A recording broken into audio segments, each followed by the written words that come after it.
Good evening everyone. अच्छा, जो मैं वीडियोस जो तुम लोग ने देखा, एवरीबडी हैज सीन और नॉट सीन? लास्ट क्लास देखा या नहीं देखा? आया था।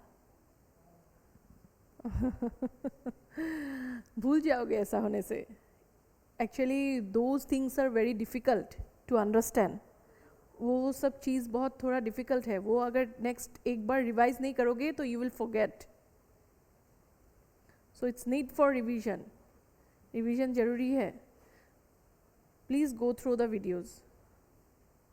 देखो, मैं जो पढ़ा रही हूँ तुम लोग को एग्ज़ाम पर्पज से ही पढ़ा रही हूँ, अदर देन मतलब मैं टच नहीं कर रही हूँ, ठीक है? And today I am just going to थोड़ा क्वेश्चंस भी हम लोग डिस्कस कर लेंगे, ठीक है? Okay, next then we will go to this one, next chapter. ये क्या है? Sales of goods act. Okay, मैं आज जाना चाहती हूँ सेल्स ऑफ गुड्स एक्ट, लेकिन पहले हम लोग क्वेश्चंस डिस्कस करेंगे, ठीक है? इवन मैं ठीक भी नहीं हूँ, चल रहा है, going on. So let's start this topic. Today our topic is contract of pledge. Contract of pledge. Now what is pledge? You know about the movable goods, immovable goods, है ना? पता है ना? क्या है? Movable goods क्या है? जिसको आप ग्राउंड से निकाल सकते हो, खींच सकते हो, ठीक है? ग्राउंड से अलग कर सकते हो, मूव कर सकते हो, दोज आर मूवेबल गुड्स। और जो इमूवेबल गुड्स है, जिसको आप खींच नहीं सकते हो, ग्राउंड से अलग नहीं कर सकते हो, जैसे आपका हाउस, फ्लैट्स, लैंड, वो सब अब तो मूवेबल नहीं है ना। तो आपका प्लेज क्या है? प्लेज में क्या होता है? प्लेज एक जो गुड्स है, जो मूवेबल गुड्स है, मूवेबल गुड्स को अगर आपने गिरवी रखा है, ठीक है? सपोज मेरे पास एक डायमंड रिंग है, ठीक है? एक डायमंड रिंग है।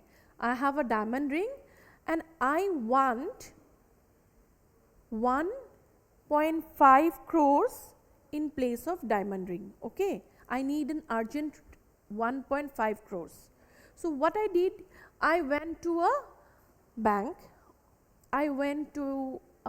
And I have, what I did, मैंने अपना जो डायमंड रिंग है वहाँ पे मैंने गिरवी रख दिया, ठीक है? And diamond ring is a movable property. Okay, diamond ring is a movable property. आपका जो भी मूवेबल प्रॉपर्टी है उसको अगर आप गिरवी रखते हो किसी के पास, ठीक है, in place of that, in return you will get 1.5 crores or whatever money you need. तो that is called pledge, ठीक है? That is called pledge. और अगर आप इमूवेबल प्रॉपर्टी, कोई भी इमूवेबल प्रॉपर्टी को गिरवी रखते हो, then that is called mortgage. Okay, fine. If it is immovable property और उसको आपने गिरवी रखा तो वो क्या बन गया? Mortgage. And if it is movable property and you have kept it for गिरवी, मतलब गिरवी आप रख दे तो क्या हो गया? Pledge. समझ में आ गया? तो प्लेज जो है ना वो बेलमेंट का ही पार्ट है, ठीक है? यहाँ पे मेरा थोड़ा टाइपिंग मिस्टेक हुआ है।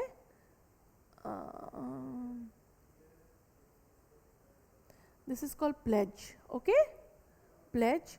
और ये बेलमेंट है, BIAL, ठीक है? BIAL, BIAL, okay?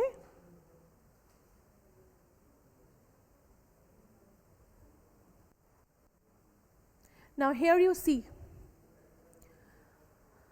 जो प्लेज करता है, जैसे मैं अपना डायमंड रिंग बैंक के पास गई, वहाँ पे मैंने अपना डायमंड रिंग को गिरवी रखा, तो मैं कौन बन गई? मैं बन गई pleasure, okay? I am the pleasure and the bank became the pledgee. Bank became the pledgee. Okay. और मैं क्या बन गई, मेरा क्या मैं प्लेजर हूँ, और नहीं तो मैं मुझे क्या बोलेगा, पाउनर. ठीक है. और जो बैंक है वो क्या है, पाउनी. ठीक है. Is it clear? समझ में आया? समझ में आया? जिसका चीज रखते हैं, जो अपना चीज को गिरवी रखते हैं, उसको क्या बोलते हैं, पाउनर. और जो जिसके पास रखते हैं गिरवी, वो क्या है, पौनी. ओके. एंड पाउनर जो है उसको क्या बोलते हैं, प्लेजर, और पौनी को क्या बोलते हैं, प्लेजी. ठीक है. इतना समझ में आ गया है आपको? ठीक है. Now the bailment of goods, the bailment of goods, BAIL. ठीक है. The bailment of goods as, अभी मत लिखो, पहले समझ लो फिर you write down. Okay. The bailment of goods as security for payment of a डेप्ट, ऑफ ए डेप्ट. डेप्ट क्या है, उधार, धार है ना. डेप्ट और performance of a promise is called pledge. ठीक है. नाउ डिस्टिंक्शन बिटवीन बेलमेंट और प्लेज. अभी बेलमेंट है एक ब्रॉडर कंसेप्ट, उसका ही एक पार्ट है प्लेज. ठीक है. अब बेलमेंट में क्या होता है, बेलमेंट ऑफ गुड्स, देखो यहाँ पे मैंने लिखा है गुड्स, मूवेबल गुड्स है जिसको आप प्लेज करते हो, उसमें वैल्यूएबल्स भी आता है और डॉक्यूमेंट ऑफ टाइटल्स भी आता है. डॉक्यूमेंट्स ऑफ टाइटल मतलब जिससे पता चलता है कि आपका ओनरशिप का पता चलता है, मतलब आपका टाइटल, आप उस चीज़ के आप ओनर हो, ये पता चलता है. जैसे ये रेलवे रिसिप्ट. रेलवे रिसिप्ट क्या है, रेलवे रिसिप्ट क्या है, जैसे रेलवे आपने जैसे कोई ट्रेन में आपका गुड्स भेज दिया, आपका गुड्स भेज दिया. ठीक है. और वो मूवेबल प्रॉपर्टी है, तो उस गुड्स का अगर आप पौनी के पास व प्लेजी के पास आप गिरवी रखना चाहते हो, देन वो आदमी, जैसे मैंने एक बार बोला था ना कि बैंक के पास एक स्टॉक्स, मैंने दिया था ना एग्जांपल, तुम लोग को दिया था ना कंटिंजेंट कॉन्ट्रैक्ट का, याद है कि क्या बोला था मैंने, कि गिरवी रखने के लिए जैसे बैंक ने बोला ठीक है आपको मैं लोन दे दूंगा, लेकिन आपका अगर स्टॉक्स अगर सेफ अराइवल हो जाता है, शिप का सेफ अराइवल, तो वही रेलवे रिसिप्ट. मतलब रेलवे रिसिप्ट जैसे ट्रेन से अगर आपका ट्रेन का सेफ अराइवल हो जाता है, ट्रेन से जो गुड्स है, ट्रेन में जो आपका सामान है, आपका स्टॉक्स है, आपका गुड्स है, वो अगर सेफली मुझे मिल जाता है, then I will give you the क्या, money, I will give you the loan. ठीक है. और क्या है, बिल ऑफ लेडिंग, ये LA है, हाँ, LADING. लेडिंग मतलब, बिल ऑफ लेडिंग मतलब जैसे शिप में आपका चीज आ रहा है कहीं से, स्टॉक का, शिप का, तो उसको क्या बोलते हैं, शिप में जो आपका चीजें है, जो चीज है ना, उसका जो एक बिल देते हैं ना, that is called bill of lading, कि वो आपका चीज है, you are the owner of that those things. ठीक है. समझ में आ गया आपका? Is it clear? Any doubt? Ship का जो है, शिप में जो चीज आते हैं शिप से, those things are called bill of lading. जो उसका रिसिप्ट, जो जिससे पता चलता है कि आप वो चीज का आप ही ओनरशिप हो, आप ही टाइटल, आप ही ओनर हो. ठीक है. और रेलवे रिसिप्ट मतलब कोई भी ट्रेन से, कोई भी गुड्स ट्रेन, कोई भी ऐसे जो रेलवे के थ्रू से आपका जो गुड्स आ रहा है, तो उसका भी एक रिसिप्ट है, तो that is called railway receipt. समझ में आ गया? Now bailment of goods for other purpose except this two. Bailment of goods for a specific purpose. Specific purpose pledge में देखा कि एक स्पेसिफिक पर्पस के लिए है, कि मुझे ये चीज़, मैंने पर्टिकुलरली ये चीज़ दिया, तो तुमको उसी चीज़ के लिए पैसा देना है. ठीक है. और बेलमेंट में क्या होता है, जैसे मैंने, देखो तुम्हारा नाम क्या है, हाँ, जुगल. जुगल को मैंने जैसे सपोज मैं तुम्हाक एटा किताब दिलू, তোমাক মই এটা কিতাপ পঢ়িব দিলোঁ, তুমি মোক ক'লা কি মেম আপোনাৰ ওচৰত এইটো কিতাপ আছে, মই আপোনাৰ ওচৰত এইটো কিতাপ পঢ়িবলৈ বিচাৰিছোঁ, তো মই তোমাক কিতাপটো দিলোঁ নে নাই? তো দিয়াৰ পিছত মই যদি আকৌ তুমি যেতিয়া মোক ৰিটাৰ্ণ কৰিবা, মই যদি তোমাৰ পৰা পইচা লওঁ, that is not a bailment. माने बुझी पाला? बेलमेंट तभी बेलमेंट होता है जिससे तुम्हारा कंसिडरेशन नहीं होता है, monetary consideration. There is no monetary consideration. Is it clear? In case of bailment, there is no monetary consideration, okay? But in case of pledge, there is a monetary consideration. You are keeping the diamond ring or your gold or any other ornaments, and you are taking instead of that money. Understood? This is called pledge and that is called bailment. Understood? जैसे आप अपना bike एक bike के जो क्या बोलते हैं उसको,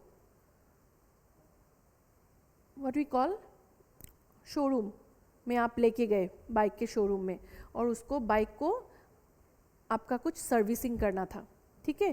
तो सर्विसिंग अगर करना था तो आप वहाँ पे बाइक रख के आए हो, वो लोग सर्विसिंग उसको करके देंगे, ठीक है?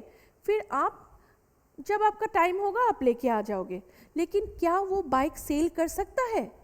अगर आप टाइमली नहीं जाओगे, टाइमली पेमेंट नहीं करोगे, तो बाइक वो सेल नहीं कर सकता है, ठीक है?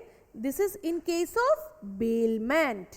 लेकिन प्लेज में क्या होता है कि अगर, क्योंकि आपने तो उससे उधार लिया ना, आपने तो उससे पैसा लिया, आपने अपना डायमंड रिंग दिया और आपने उससे क्या लिया, लोन लिया, 1.5 करोड़ आपने दिया। अगर आपने उसको, उस प्लेजी को, बैंक को आप अगर टाइमली पेमेंट नहीं करते हो, तो can the bank sell that one? Yes, okay? समझ में आ गया आप? Is it clear now? Now bailee can, इसमें यही है, बेलमेंट में क्या है, no right of sale to the bailee, okay? No right of sale to the bailee. Bailor कौन है? बेलर कौन है? No right of sale to the bailee. जो बेल करता है ना, जो जाके बाइक जो रखता है उसको, ठीक है? लेकिन हाँ, वो, और जो बेली है, आप दूसरा किसी को आप सेल नहीं कर सकते हो, ठीक है? बायर को। Pawnee has a right to sell the goods pledged, okay fine. Bailee can use the goods if permitted by the bailor. अगर मैंने जैसे तुमको बोला कि मेरा बाइक तुमको मैंने दिया सर्विसिंग करने के लिए, मैं अगर परमिशन देता हूं तुम्हें कि हाँ तुम सेल कर दो, then you can go for sale, okay? समझ में आ गया? और pawnee can't use the goods, ठीक है? वो खुद के लिए गुड्स यूज नहीं करता है। मतलब जैसे मैंने बाइक तुमको दिया, तो तुम बाइक वो अपने यूज़ के लिए, तुम्हारा मेरे परमिशन से तुम चला भी सकते हो उसको, ठीक है? यूज़ भी कर सकते हैं। अगर मैं परमिशन देता हूँ, ठीक है 2 दिन के लिए तुम चला लो। लेकिन इसमें क्या होता है, प्लेज में क्या होता है कि you cannot use my good, you cannot use the goods of the पॉनर, ठीक है? फाइन।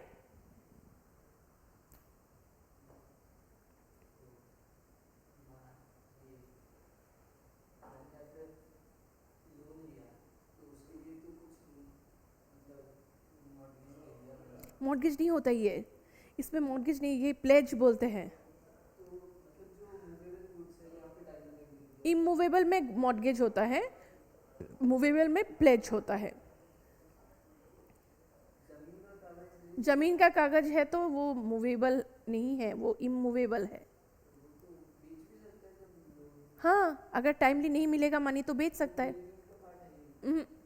वो बेल में नहीं, वो कॉन्ट्रैक्ट ऑफ प्लेज में नहीं जाता है, वो बेलमेंट का हाँ, वो प्लेज अलग है।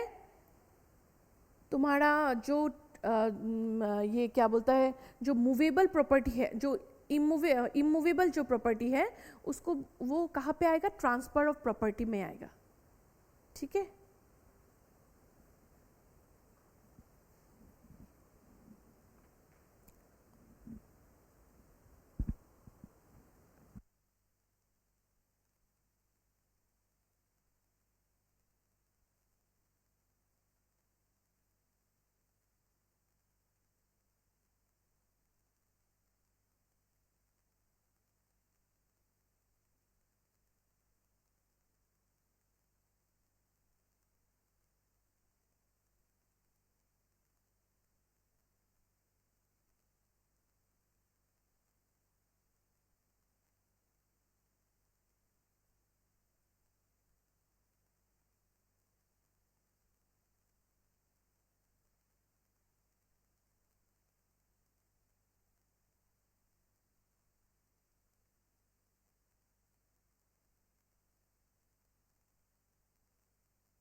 जो मूवेबल और इमूवेबल प्रॉपर्टी का है ना, जो मूवेबल और इमूवेबल प्रॉपर्टी है उसमें तो आप जो अगर प्लेज के लिए तो आप उसको सेल भी कर सकते हो ना, लेकिन बेलमेंट में आप नहीं कर सकते हो.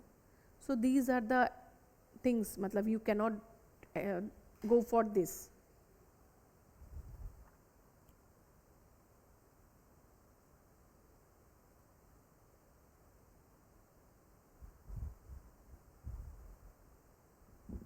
समझ में आ गया? मतलब एक्सेप्ट दिस टू इसमें दिया गया है. सिक्योरिटी ऑफ ए लोन, एक है लोन का सिक्योरिटी और एक है performance of a promise. So except this two. Okay, is it clear?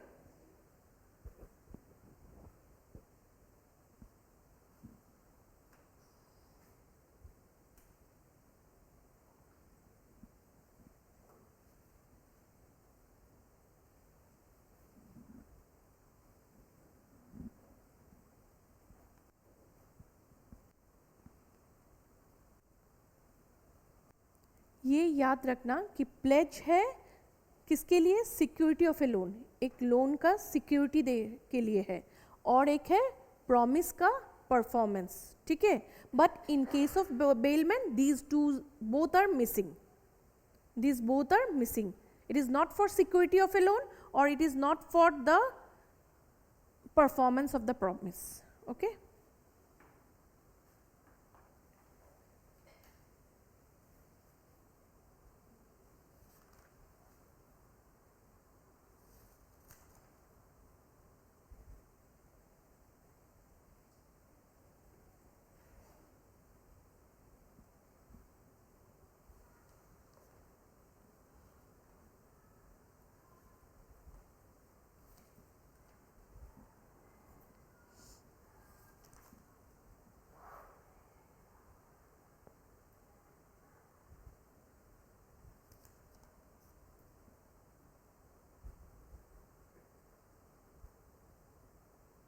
Shall we go for the questions?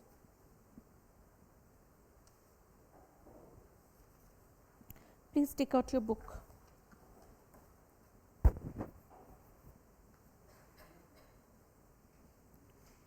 Page number 80.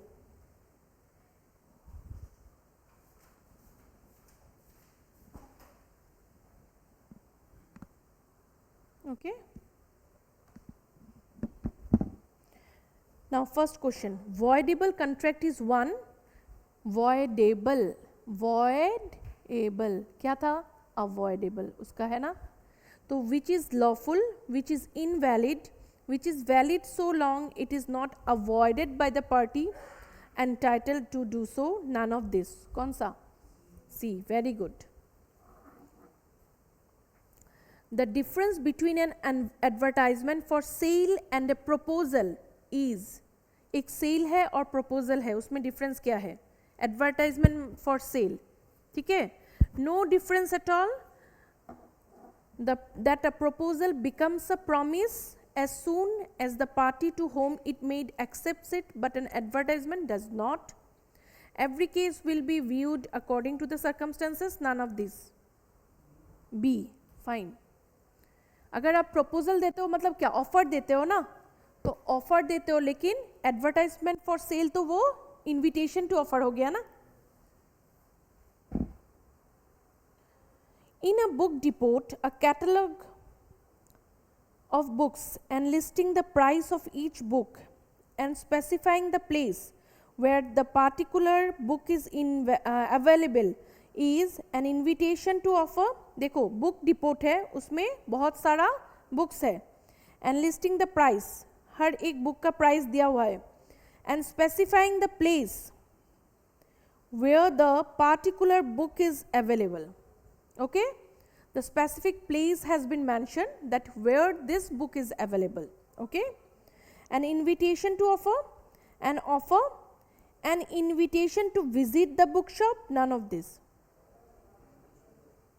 Invitation to visit the bookshop, because it has been mentioned. What it has been mentioned? The particular bookshop has been mentioned. अगर उसमें book shop mention किया नहीं होता तो आप बोल सकते हो तो invitation to offer, but as the book shop has been mention, so क्योंकि हर एक बुक के साथ बोला है ना, हर एक बुक के साथ पर्टिकुलर शॉप मेंशन किया हुआ है, तो you have to say that an invitation to visit the book shop. ठीक है, इज इट क्लियर? देखो द क्वेश्चन इज थोड़ा टैक्टफुल क्वेश्चन है, लॉजिकल क्वेश्चन है, you have to think and you have to write. ठीक है, next one, a catalogue of the goods of a company for sale is not, in normal cases is not a series of offers but only an invitation for offers. कौन सा? A catalog of goods of a company, एक company का goods of a company catalog उसका for sale is or is not a series of offer. is not, series of offer तो नहीं है, series of offer नहीं है, एक तरफ से ऑफर दे रहे हैं, कांस्टेंट ऑफर चल रहा है क्या? नहीं चल रहा है ना. It is not a continuing offer ना, is not a series of offers. Okay, ठीक है. देखो क्वेश्चंस डिस्कस करना इट वाज इंपॉर्टेंट, तभी तुम लोग को क्लियर होगा ना, नहीं तो क्लियर नहीं होगा. An offer does not lapse if the offerer dies before acceptance. Offer does not lapse, वो lapse नहीं हो जाएगा if the offerer dies before acceptance. The offeree dies before acceptance. Acceptance is made by the offeree is in ignorance of the death of the offerer. Acceptance is made by the offeree with knowledge of the death of the offerer. C, correct.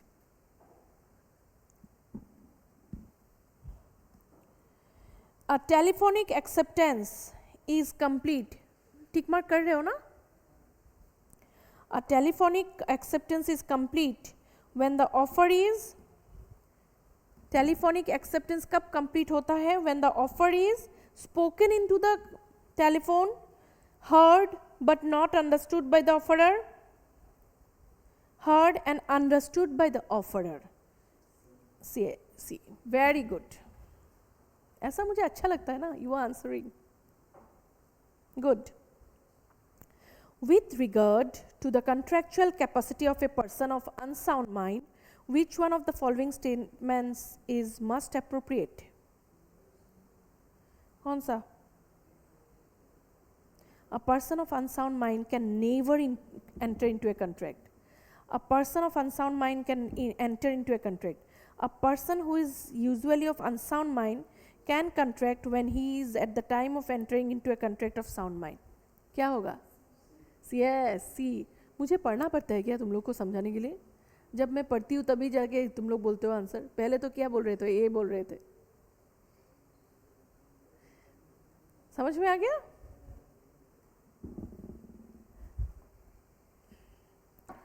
While obtaining the consent of the promisee, okay? Promisor एक है, promisee. Keeping silence by the promiser when he has a duty to speak about the material facts amounts to consent obtained by कौन सा?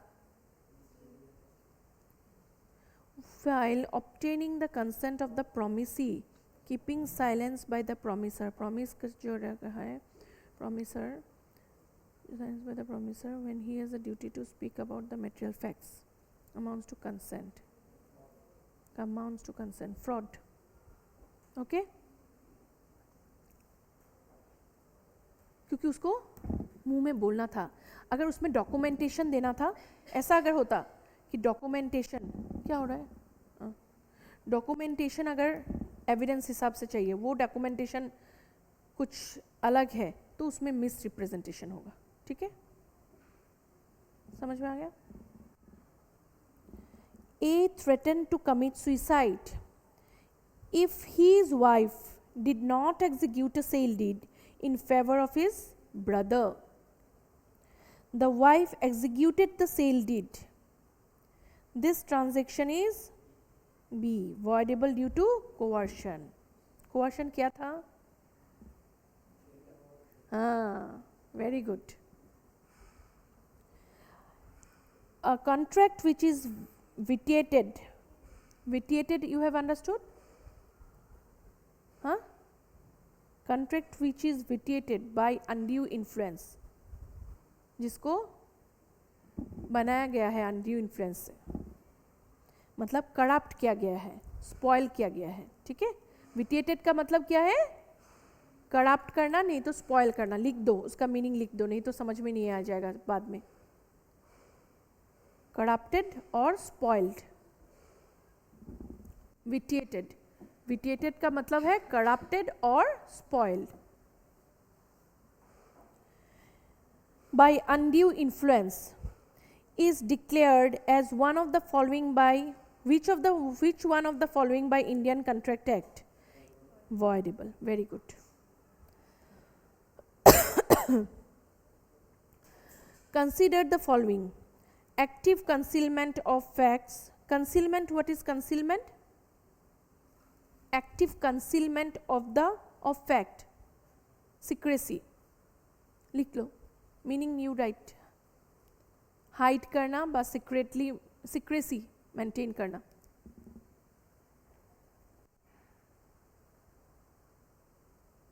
Okay. Active concealment of fact, promise made without any intention of performing it, breach of duty which gains an advantage to the person committing it, inducing mistakes as to subject matter. Which of the following above amount to fraud? Huh? 1 and 2. Huh. A.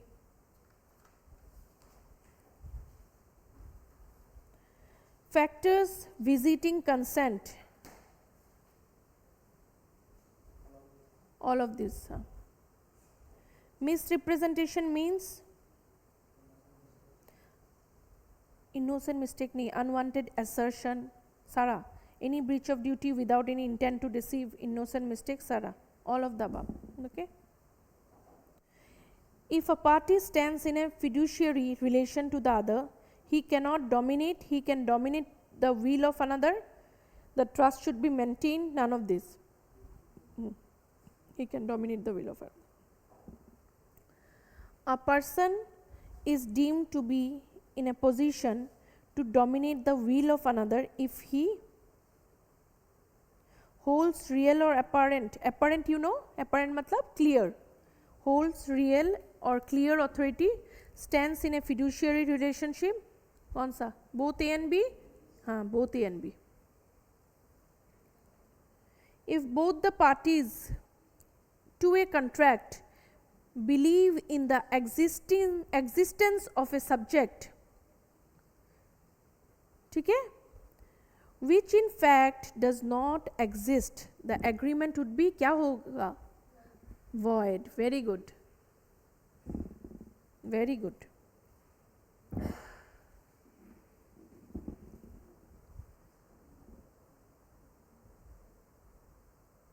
समझ में आ गया? ठीक है, ये नहीं समझा?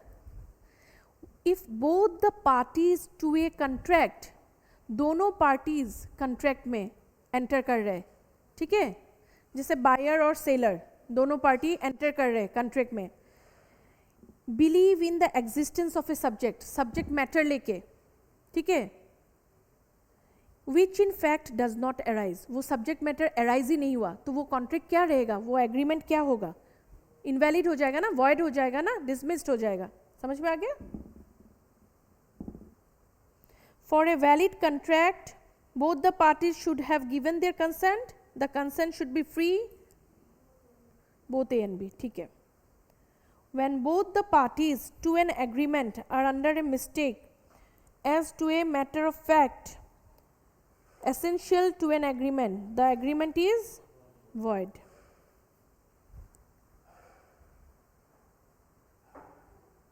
Indian Contract Act, the term consensus of ad idem. See, parties agreeing upon the same thing in same sense. ये मैंने बोला था ना? To prove undue influence, the plaintiff has to prove that the relations दोनों A B दोनों होगा. Plaintiff जो case file करता है, ठीक है,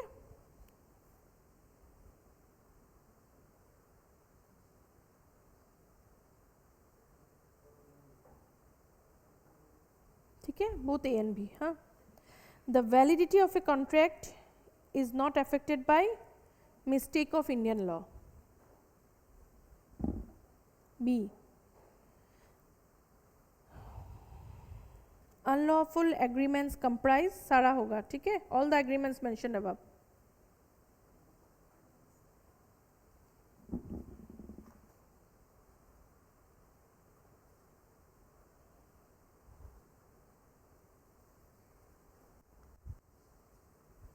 अच्छा, ये थोड़ा देख लेना, ठीक है, कुछ कंफ्यूजन रहने से मुझे बोल लेना, मैं थोड़ा बाद ये इसमें जा रहा हूँ. हाँ, क्वेश्चन नंबर देखो, क्वेश्चन नंबर 51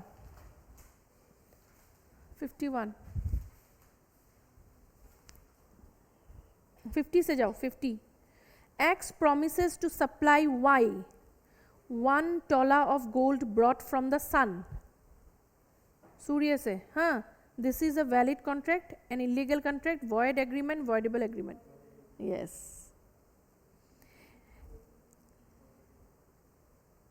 वो तो हो ही नहीं सकता है ना. A promises B not to carry on a similar business as that of B if B pays him a certain amount. B pays the money, but A continues to carry on the business. B can do nothing, compel A to stop the business, get him imprisonment for fraud, sue A for damages.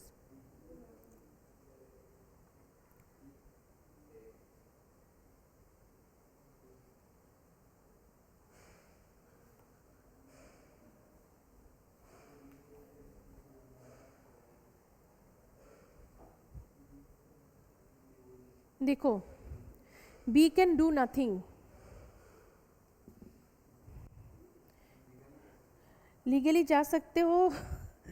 देखो, A ने promise किया था B को not to carry on a similar business. Similar business नहीं जाएगा as that of B, ठीक है, if B pays him a certain amount.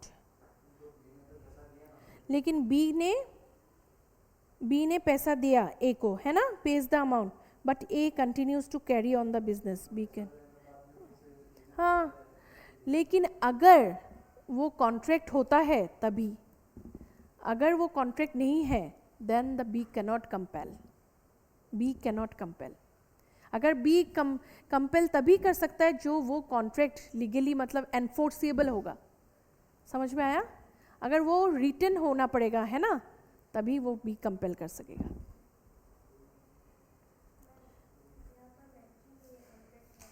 हाँ, कहाँ हुआ है पहले?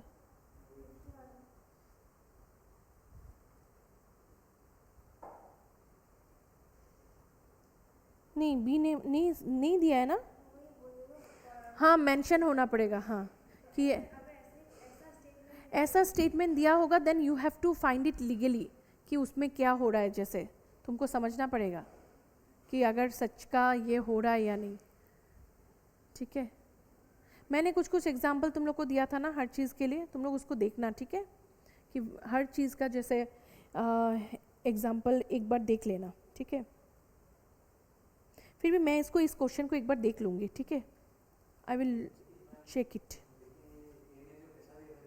हाँ, लेकिन वो प्रॉमिस किया था, ये भी है कि प्रॉमिस तो किया था. अगर वो प्रॉमिस किया था तो वो कंपेल कर सकता है ना, क्योंकि देखो तभी अगर मैंने जैसे तुम्हें प्रॉमिस किया था, लेकिन ऐसा हो सकता है ना, जैसे देखो ए और बी क्या है, फ्रेंड भी हो सकता है ना, ब्रदर सिस्टर भी हो सकता है. मैंने एक बोला था ना कि सोशल रिलेशनशिप में कॉन्ट्रैक्ट का वैलिडिटी नहीं होता है, वैलिड नहीं होता है. तो उस तरह मैंने जैसे तुम्हें प्रॉमिस किया था कि कल मैं, देखो तुम अगर मुझे ये करते हो तो मैं तुम्हें बिरयानी खिलाऊंगा, लेकिन तुमने मार्क्स ले आया, लेकिन मैंने तुम्हें नहीं खिलाया, है ना, मैंने वो एग्जाम्पल दिया था. So this is just like that. ठीक है, फिर भी मैं एक बार उसको देखूंगा. ठीक है. A purchases B's business of selling necties in Delhi. A can restrain B from doing the business of selling necties in Delhi for a limited period, or doing the business of selling necties again in his life, doing any business in Delhi, none of the above.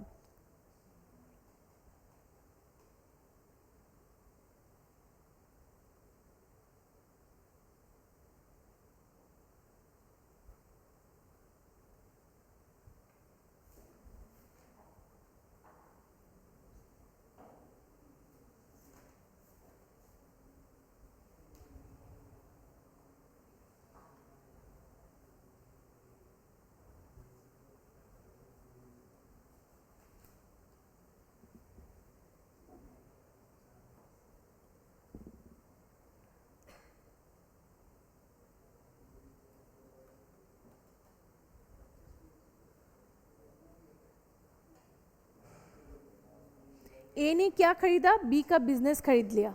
ठीक है, B का जैसे दुकान खरीद लिया. ठीक है, और ए ने रिस्ट्रेन को किया बी को, क्या, doing the business of selling neckties in Delhi for a limited period. मतलब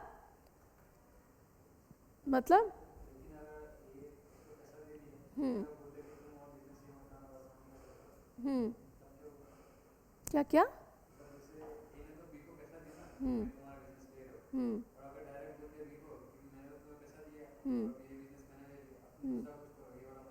तो तुम लिख के देना पड़ेगा ना. हाँ,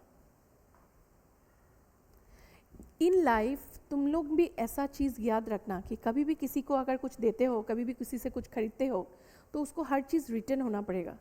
जैसे आजकल क्या होता है, कोई जैसे मेरे घर में ही, जैसे मैं, हम लोग तो बाहर रहते हैं, तो मेड रहता है ना, तो हम लोग ठीक है एक ट्रस्ट और एक बिलीव में रहते हैं. लेकिन यू कैनॉट बिलीव, आप जब सिटीज़ में जाते हो, you cannot believe the people. Okay, वो आके तुमको बोलेगा कि नहीं तुम्हारा सब कुछ देखेगा, लेकिन बाद में तुमको ही अगर फंसा दिया तो everything should be in a written mode. ठीक है, ये याद रखना. जब भी काम करो, कहीं भी तुम लोग आगे जाके बड़े होगे, कुछ बनोगे लाइफ में, तो ये हमेशा याद रखना कि हर चीज़ रिटन में होना चाहिए. कोई भी आदमी को तुम ऐसा है कि अभी ऐसा है तो बाद में तो और ज़्यादा होगा. You cannot trust anyone. ठीक है,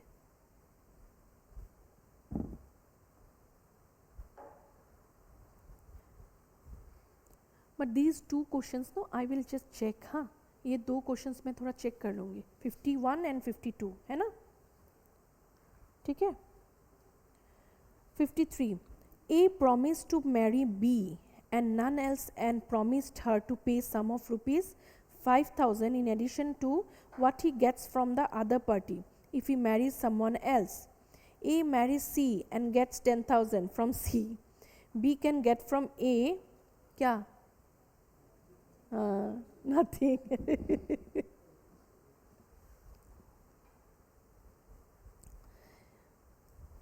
ये भी एक ही है. 54 भी एक ही है.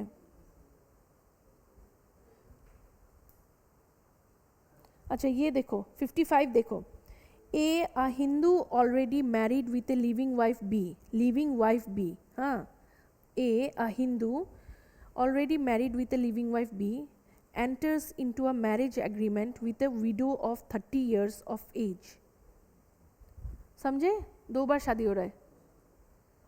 इस दिस एग्रीमेंट इज क्या होगा? voidable. कैसे voidable होगा? बिकॉज ए हैज़ ऑब्टेन बीज कंसेंट. कैसे पता चला बीज कंसेंट ले लिया तुमने?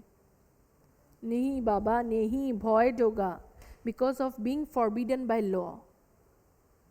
लॉ के अगेंस्ट गया ना. एक वाइफ रहते दूसरा वाइफ को कैसे शादी कर सकते? हाँ, समझा? अभी तुम लोग भी ये जान लो. हाँ, मुस्लिम होता तो वो तलाक 3 बार. अभी तो वो काट दिया, अभी तो ख़त्म हो गया. अभी तो सब कुछ में डिवोर्स होना पड़ेगा. ठीक है. अच्छा चलो अभी फिल इन द ब्लैंक्स में चलो.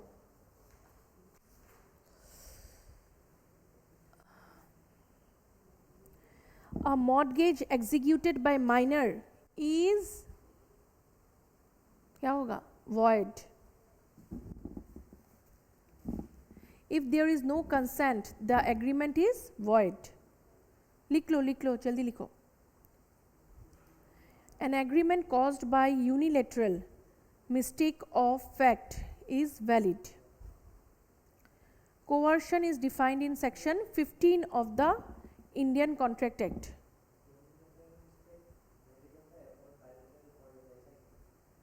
Unilateral mistake of fact valid होता है. बायलेटरल तो टू ये में 2 भाग में होता है ना. बायलेटरल क्या था? हाँ तब वो क्या होता है? एक पार्टी से अगर मिस्टेक हुआ तब क्या होगा? उसको तुम संभाल सकते हो. लेकिन दोनों पार्टी अगर मिस्टेक कर लिया तो क्या होगा? समझ गए आगे? A threatens to shoot B if B does not agree to sell his property to A at a stated price. B's consent in this case has been obtained by coercion. ये सब आएगा, ठीक है? These things will come in your exam. Section 17 of the Indian Contract Act define fraud. देखो 15, 16, 17, 18, 19 ये देख लेना, ठीक है? Section. If mistakes, हाँ? ओ फर्स्ट चैप्टर का ना मैंने नहीं दिया ना. ओह आई फॉरगॉट. ठीक है मैं दे दूँगी. তোমাক দি দিলে হ'ব ন? তোমাক দি দিম তাৰপিছত তুমি দি দিবা চবক. অঁ ঠিক আছে. তোমালোকৰ কেতিয়া এক্সাম? हाँ 15 दिसंबर আছে, टाइम আছে. हाँ हो जाएगा. दूसरा कुछ पढ़ रहा है या नहीं? सो मैथ्स हो रहा है. ठीक है. इसमें देख लेना, ठीक है? ये सकोगे ना फिल इन द ब्लैंक्स? ये आज ही कंप्लीट करोगे तुम लोग. Today only you will complete it. Today itself after going home you will complete it. ठीक है? আজিয়ে কমপ্লিট কৰিবা. কিন্তু আজি কমপ্লিট নকৰিলে কিন্তু তোমালোকৰ হেৰি থাকি যাব. ঠিক আছে?